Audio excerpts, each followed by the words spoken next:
Hello दोस्तों, मेरी उम्र 21 साल थी। मैं सेकेंड ईयर की स्टूडेंट थी। उन दिनों गर्मी शुरू हो गई थी, इसलिए हमें कॉलेज से छुट्टियां मिल गई थी। रोज की तरह आज भी पूरे घर की सफाई करने के बाद मैं अपने बिस्तर पर आराम कर रही थी। थकान से चूर होकर ऐसा लग रहा था जैसे पूरा बदन अकड़ गया हो। मैं अपने बिस्तर पर लेटकर सुकून पाने की कोशिश कर रही थी और हाथों से अपने सिर की मसाज कर रही थी। अचानक मेरा भाई अरविंद मेरे कमरे में आया और दरवाजा बंद करके कहने लगा, क्या हुआ दीदी, तबीयत तो ठीक है? मैंने कहा, क्या भाई, मम्मी सारा काम मेरे सर पर डालकर चली जाती है। कॉलेज की छुट्टियां क्या हुई, सारे घर की जिम्मेदारी मुझ पर आ गई है। ऊपर से मुलाजमा भी छुट्टी पर है, मुझसे नहीं होते ये घर के काम। मेरी बात सुनकर वह मेरे पास बैठ गया और कहने लगा, मेरी प्यारी बहन, कोई बात नहीं, मैं अभी तुम्हारे लिए दूध लेकर आता हूँ, उसे पियोगी तो सुकून मिल जाएगा। अरविंद की बात सुनकर मैं मुस्कुरा दी और कहा, बस तुम खाना बाहर से ले आना, मैं थोड़ी देर सोऊंगी तो मेरी तबीयत कुछ बेहतर हो जाएगी। अरविंद कमरे से निकल गया।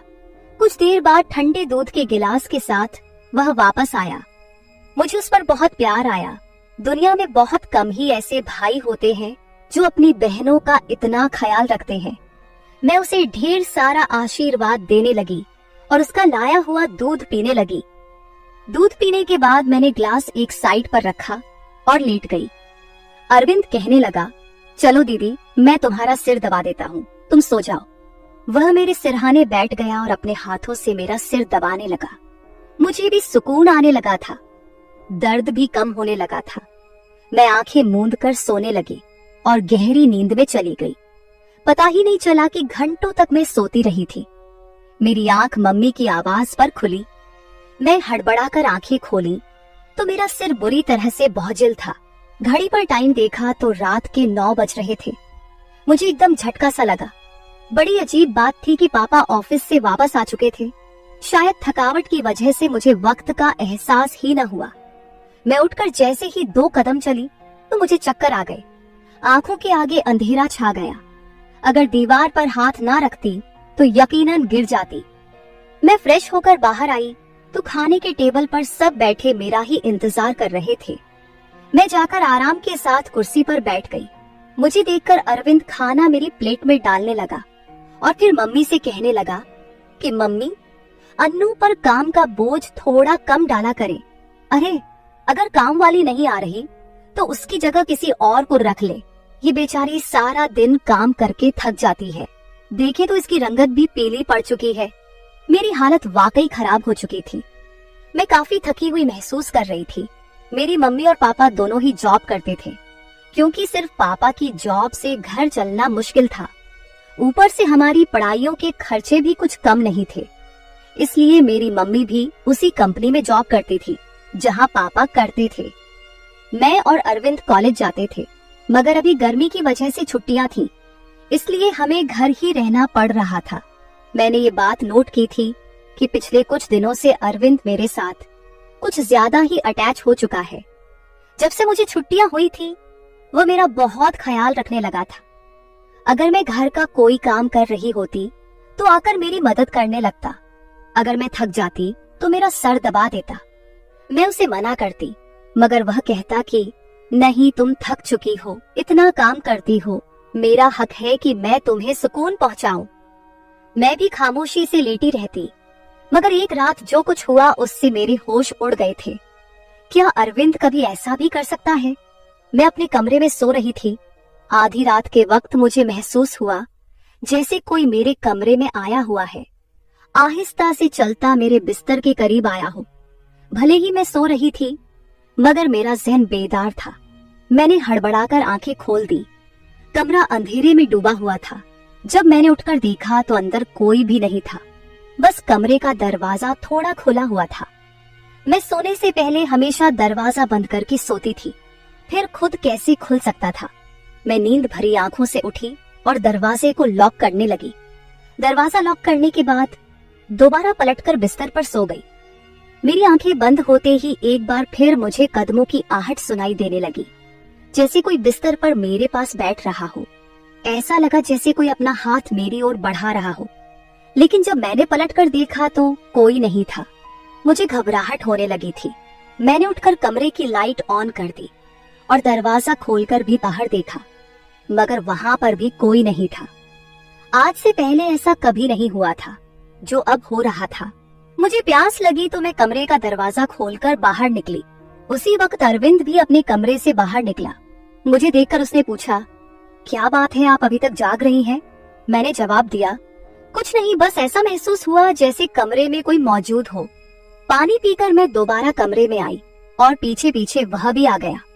उसने कहा, आपको डरने की जरूरत नहीं है। अगर आपको डर लग रहा है तो मैं आपके पास सो जाता हूँ। मैंने उसे मना करते हुए कहा, नहीं, तुम्हें अपनी नींद खराब करने की जरूरत नहीं है, तुम अपने कमरे में सो जाओ। लेकिन वह जिद करने लगा कि मैं आपको अकेला किसी भी हाल में नहीं छोड़ सकता। आपकी तबीयत खराब हो सकती है, मैं आपको तकलीफ में नहीं देख सकता। आप सो जाएं, मैं यही सो जाता हूँ। आखिरकार मैं बेड पर जाकर सो गई। उसने तकिया उठाकर सोफे पर रख लिया और वहीं सो गया। उस रात मुझे ऐसा महसूस हुआ जैसे कोई मेरे सरहाने बैठकर मुझे बहुत देर तक देखता रहा हो। उसने मेरे बालों को सहलाया, मेरे चेहरे पर उंगलियां फेरी और मैं सुकून से सो रही थी। मुझे सब कुछ एक सपने जैसा लग रहा था। अगली सुबह जब मैं उठी तो मेरा मूड बड़ा अजीब था, लेकिन जब मैंने अपने भाई पर गौर किया तो मैं हैरान रह गई। शुक्र था कि मैंने अपने आप को दुपट्टे से ढक रखा था। मेरी कमीज बेतरतीब हो चुकी थी। मुझे हैरत हुई, क्योंकि आज से पहले मैं कभी इस तरह आराम से नहीं सोई थी। आज मैं बहुत खुश महसूस कर रही थी, न जाने क्या वजह थी। मैंने उससे पूछा तो उसने कहा, मैं तो रोज ही इतना खुश होता हूँ। जिसको आप जैसी बहन मिल जाए वो क्यों ना खुश हो। घर के सारे काम निपटाकर जब मैं बैठी तो अरविंद तेल लेकर मेरे पास आ गया। कहने लगा, अन्नू दीदी, आप अपने बाल खोल दे, मैं आपके सर में मसाज कर देता हूँ। मुझे उसकी हरकतें अजीब लगती थीं। मैंने कहा, ये तुम्हारा काम नहीं है, जाओ अपने दोस्तों के साथ घूमो फिरो, मुझे मसाज की जरूरत नहीं है। मगर उसने मेरी बात नहीं मानी और खुद ही मेरे बालों से कैचर उतारकर कहने लगा, आप नखरे मत किया करे, किस्मत वालों को ही ऐसे भाई मिलते हैं। जब आपका भाई आपके खूबसूरत रेशमी बालों में मसाज करना चाहता है तो आपको क्या समस्या हो सकती है। आ जाइए, मैं आपके सर की मसाज कर देता हूँ, आपको बहुत सुकून मिलेगा। वह मुझे उठाकर कमरे में ले गया। मैं बेड पर तकिया रखकर लेट गई। मेरे बाल बेड से नीचे लटक रहे थे। वह मेरे सरहाने बैठकर मेरे बालों की मसाज करने लगा। अरविंद मुझसे 4 साल छोटा था, मगर मुझे नाम से बुलाता था। कहता, आप इतनी प्यारी हैं कि आपको देखकर दिल करता है कि आप हमेशा इसी तरह मुस्कुराती रहें और मैं आपका लाभ उठाता रहूं। वह मेरे बालों की मसाज कर रहा था और उसके हाथों में जैसे जादू था। मुझे इतना मजा आया कि मैं नींद की वादियों में खोने लगी। तेल की खुशबू भी बहुत जबरदस्त थी। मैंने उससे पूछा, ये कौन सा तेल है? वह बोला, ये बहुत ही खास तेल है, खास आपके लिए। आपके जो इतने हसीन बाल है ना, ये उन्हीं बालों के लिए बना है। उसकी बातें बहुत प्यारी थीं। मैं समझ नहीं पाती थी कि वह किस तरीके से बात कर रहा है। मसाज के दौरान ही मैं नींद में खोने लगी। कुछ देर बाद जब मेरी आंख खुली तो मेरा पूरा बदन दर्द से टूट रहा था। ऐसा लग रहा था जैसे मेरी टांगों पर बहुत ज्यादा वजन रख दिया गया हो। पूरे बदन में दर्द सरायत कर रहा था। मैं धीरे धीरे उठकर बैठी और आसपास देखने लगी। तब अपने भाई पर गौर किया। मैं पूरी तरह भीगी हुई थी, जैसे किसी ने मुझे नहला दिया हो। कपड़े गीले थे, पंखा बंद था और गर्मी थी। ये सब क्या हो रहा था? मैं बड़ी मुश्किल से बेड से उठी। मुझे चक्कर आ रहे थे, चलना मुश्किल हो रहा था। मैं अपनी हालत समझ नहीं पा रही थी कि यह सब क्या हो रहा है। बड़ी मुश्किल से चलकर बाथरूम गई और फ्रेश हुई। अपनी हालत पर गौर किया तो ऐसा लगा जैसे मैं सोई नहीं, बल्कि कोई मेहनत वाला काम कर रही थी। जब मैं कमरे से बाहर निकली तो मुझे फुसफुसाने की आवाज आई। ऐसा लग रहा था जैसे कोई किसी से बात कर रहा हो। घर में मेरे और उसके अलावा कोई नहीं था। फिर वो किसके साथ बात कर रहा था? मैं पहले किचन में पानी पीने गई, मगर तब तक आवाज आनी बंद हो गई थी। मैं किचन के दरवाजे के पास खड़ी थी। जब वह बैठक से निकला, उसके हाथ में काफी पैसे थे, जिन्हें देखकर वह मुस्कुरा रहा था। मेरे माथे पर बल पड़े। अगले ही पल उसकी नजर मुझ पर पड़ी। मुझे देखकर कहने लगा, अन्नू आप उठ गई। मैं चलते हुए उसके करीब आई। वह हड़बड़ाकर पैसे अपनी पैंट की जेब में डाल रहा था, मगर मैंने उसका हाथ पकड़कर उन पैसों को सामने लाकर कहा, इतने पैसे तुम्हारे पास कहाँ से आए? वह नजरें झुका चुका था। कहने लगा, अब प्लीज पापा को मत बताना। मैं ताज्जुब में थी कि उसने ये पैसे पापा को क्यों नहीं दिए। मैंने सख्ती से पूछा तो वह सहम गया। कहने लगा, ये पैसे तो पापा के एक दोस्त ने कई साल पुराने कर्ज के रूप में लौटाए थे। मैंने सोचा था कि इनसे मोबाइल लूंगा, लेकिन फिर उसने पैसे मुझे थमा दिए। मैंने कहा, हाँ तुमने अच्छा किया। घर के हालात देखो किस कदर खराब है। हमारे माँ बाप दोनों नौकरी कर रहे हैं और तुम मोबाइल लेने की बात कर रहे हो। वह शर्मिंदा था। मैंने वो पैसे रात को पापा को दे दिए थे। उस रात उसने मुझसे कोई बात नहीं की और जल्दी सोने चला गया। मैं अगले दिन किचन में काम कर रही थी जब अरविंद अपने दोस्तों के साथ घर में दाखिल हुआ।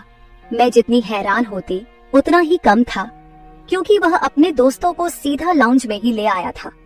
उस वक्त मैं दुपट्टा उतार कर बर्तन धो रही थी। जब वह सब हंसते हुए अंदर आए, मैंने तुरंत दुपट्टा ऊपर लिया और फिर अरविंद को समझाने लगी कि ये क्या तरीका है। तुम जानते हो इस वक्त मम्मी पापा घर नहीं है, फिर भी इन लोगों को घर ले आए हो। अरविंद कहने लगा, ये मेरा घर है। जब आपको मेरा ख्याल नहीं है तो मैं आपका ख्याल क्यों करूं? अच्छा खाना तैयार करो। मेरे बहुत खास दोस्त हैं। वह मुझसे काफी नाराज हो चुका था, मगर अब मैं क्या करती? खाना तो बनाना जरूरी था। मैं उसके दोस्तों के लिए खाना बनाने लगी तो वह बोला, खाना परोसने भी तुम खुद ही आओगी। मुझे अरविंद का रवैया हैरान कर रहा था। छोटी सी बात पर वह ऐसे कैसे बदल सकता था।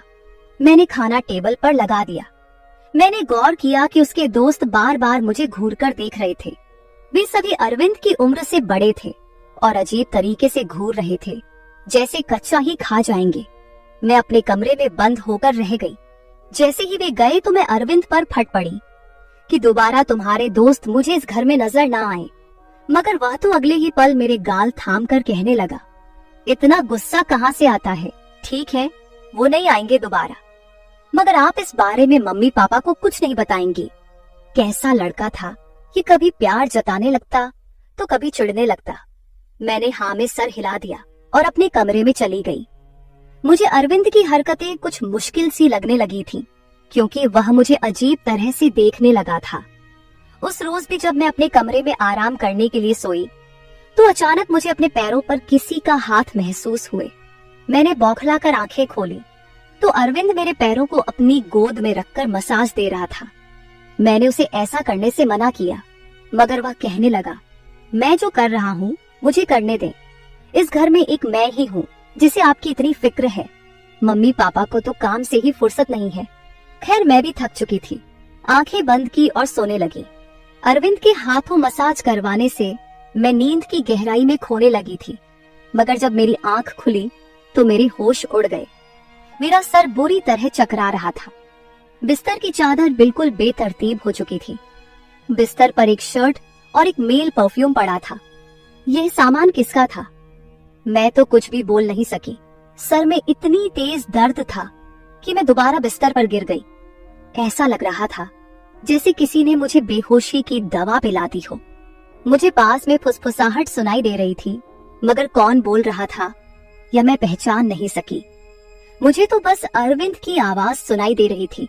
ऐसा लग रहा था जैसे वह मेरे कमरे में मौजूद हो और मुझे उठाने की कोशिश कर रहा हो। कुछ देर बाद जब मेरी आंख खुली तो सारा दृश्य मेरी नजरों के सामने घूमने लगा। मैंने सबसे पहले बेड की तरफ देखा जहां शर्ट और परफ्यूम पड़े थे, मगर अब वहां कुछ भी नहीं था। आज फिर मेरी हालत बड़ी अजीब थी। मैं बच्ची तो नहीं थी जो यह सब कुछ समझ न पाती। घर में मेरे और अरविंद के अलावा और कोई नहीं था। फिर मेरे सोने के बाद ऐसा क्या होता था कि मेरा पूरा शरीर पानी से नहला दिया गया हो। सिर्फ इतना ही नहीं, मेरा शरीर दर्द से चूर था और रंगत भी बिल्कुल पीली हो चुकी थी। दिन ब दिन मैं कमजोर होती जा रही थी। उस दिन भी अरविंद मेरे करीब आने की कोशिश कर रहा था, मगर मैं बहाना बनाकर अपने कमरे में आ गई थी। दिमाग में अजीब से विचार आने लगे थे। तबीयत भी काफी खराब थी। मेरी हालत देखकर माँ भी परेशान होने लगी। उन्होंने कहा कि वे अगले दिन ऑफिस से छुट्टी लेकर मुझे डॉक्टर के पास ले जाएंगी ताकि पता चल सके कि मुझे क्या समस्या है। उस रात मैं बार बार उठ रही थी और ठीक से सो नहीं पाई। अगले दिन मेरे माता पिता हमेशा की तरह अपने काम पर चले गए थे। उन्हें शायद मेरी परवाह नहीं थी। मैं खुद ही डॉक्टर के पास गई, जहां अल्ट्रासाउंड में पता चला कि मैं पेट से हूं। आखिर यह सब मेरे साथ कौन कर सकता था? अरविंद मेरा भाई था, लेकिन फिर मेरे दिमाग में यह बात आई कि मैं उसे सगा भाई समझती हूँ। बात ऐसी थी कि किसी से छिपी नहीं थी कि वो मेरा सौतेला भाई है। वह मेरी माँ की दूसरी शादी से है, जबकि मैं माँ की पहली शादी की औलाद हूँ। इस तरह की बातें मुझे गलत सोचने पर मजबूर कर रही थीं। समझ नहीं आ रहा था कि कैसे अपने माँ बाप को यह बात बताऊं। अरविंद मेरा सौतेला भाई जब मेरे पास बैठता तो कभी मेरा हाथ पकड़ता तो कभी मेरे गाल खींच देता। मैं बहुत परेशान हो चुकी थी कि मेरे साथ आखिरकार ऐसा कौन कर सकता है। फिर मैंने एक दिन अपने कमरे में मोबाइल का कैमरा फिट कर दिया। उस दिन हमारे माँ बाप घर पर नहीं थे। अरविंद फिर मेरे पास आया और मेरे सिर की मालिश करने लगा। मैंने बहुत कोशिश की कि न सोऊं, लेकिन तेल में शायद बेहोशी की दवा थी। जैसे ही मैं उसे सूंघी बेहोश हो गई। 1 घंटे बाद होश आया। माँ बाप भी घर लौट आए थे। जब मैंने कैमरे की रिकॉर्डिंग देखी तो जैसे पैरों तले जमीन खिसक गई। अरविंद मेरे कमरे में अपने उबाश दोस्तों को लाता था जो मेरे साथ बुरा बर्ताव करते थे। अपना काम पूरा करने के बाद वे अरविंद को पैसे देते और चले जाते। ये जानकर मैं टूट गई थी। मैंने कमरे से बाहर जाकर अरविंद का गिरेबान पकड़ा और थप्पड़ों की बरसात कर दी। मम्मी पापा भी आ गए और पापा ने गुस्से से मेरे हाथ पकड़ लिए। होश में हो? क्या पागल हो गई हो? क्यों मार रही हो इसे? मैंने रोते हुए वीडियो दिखा दी कि यह जलील इंसान मेरे साथ क्या कर रहा था। वीडियो देखकर माँ फर्श पर गिर पड़ी। पापा को भी विश्वास नहीं हो रहा था। उन्होंने अरविंद को पकड़कर बहुत मारा।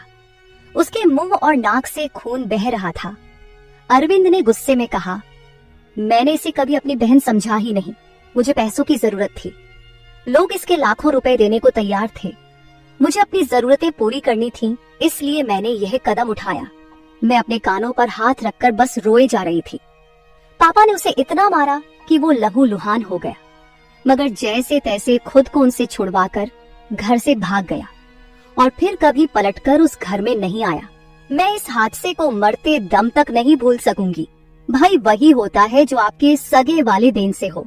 किसी भी अनजान मर्द के सहारे अपनी जवान जहान बेटी को छोड़ना बहुत बड़ी बेवकूफी है, क्योंकि शैतान परस्त मर्द हर वक्त इस आड़ में रहते हैं कि कब किसी लड़की की इज्जत के साथ खिलवाड़ करे। तो मैं अपने तमाम देखने और सुनने वालों से यही गुजारिश करूंगी कि हमेशा अपनी बेटियों को पर्दे में ही रखें और कभी किसी भी अनजान मर्द के सहारे पे उन्हें अकेला ना छोड़े। इस सारे मामले में आपको किसकी गलती लगती है? मेरे माँ बाप की, जो पैसा कमाने के चक्कर में बच्चों से बिल्कुल बेफिक्र हो गए थे, या फिर मेरी, जो अपने सौतेले भाई के साथ बिल्कुल अकेली इस घर में रहती थी और उसके ऊपर हद से ज्यादा विश्वास करती थी और उसे अपना सगा भाई समझती थी। अपनी राय कमेंट बॉक्स में जरूर दें और ये भी बताएं कि आपको कहानी कैसी लगी। तो मेरे प्यारे दोस्तों, ये थी हमारी आज की छोटी सी कहानी। अगर आपको ये कहानी पसंद आई हो तो इसे लाइक करें और अपने दोस्तों के साथ शेयर करें। अगर आप ऐसी ही और भी इंटरेस्टिंग और रोमांटिक कहानियां सुनना चाहते हो तो चैनल को सब्सक्राइब जरूर कर ले और बेल आइकन ऑन कर ले, ताकि आपको मेरी हर कहानी समय पर मिल सके। कल मिलेंगे एक और नई कहानी के साथ। धन्यवाद।